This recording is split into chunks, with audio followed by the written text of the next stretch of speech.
Because of the climate in Washington and the legislation the Democrats plan to pass, criminalizing free speech by conservatives, I want to review briefly in the coming videos the history of this kind of suppression of free speech. And today I want to start with the Alien and Sedition Acts of 1798. Today's Lunch Lord is sponsored by the Patriot Gold Group. In previous videos, we learned about the great cash out. The four big S&P benchmark stocks, Tesla, Google, Apple, and Microsoft, have lost $1 trillion in market value.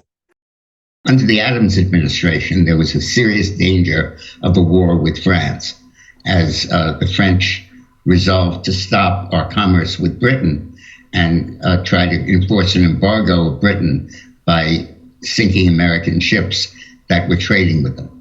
This was a huge threat to America because over 2/3 of our commerce was with Britain.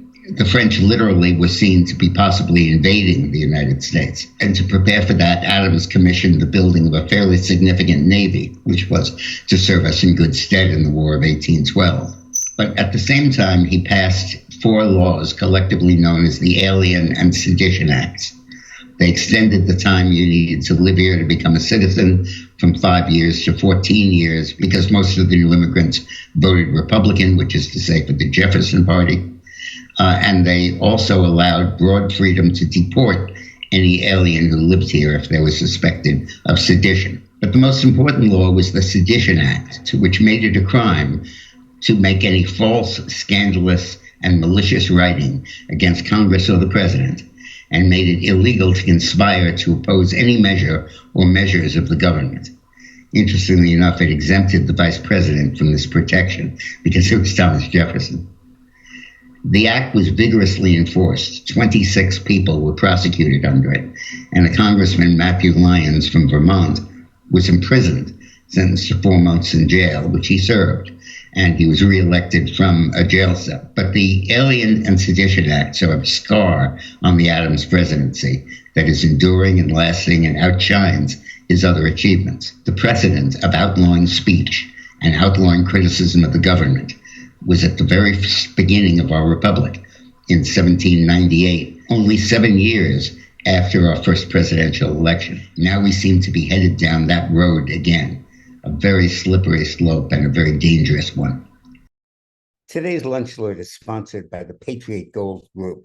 In previous videos, we learned about the great cash out. The 4 big S&P benchmark stocks, Tesla, Google, Apple, and Microsoft, have lost $1 trillion in market value. The markets aren't as complicated as the experts make them out to be. Hedge funds are selling tech stocks, which are among the highest priced in 5 years. Meanwhile, the hedge funds are bullish on gold, and their bets on gold are the highest on record.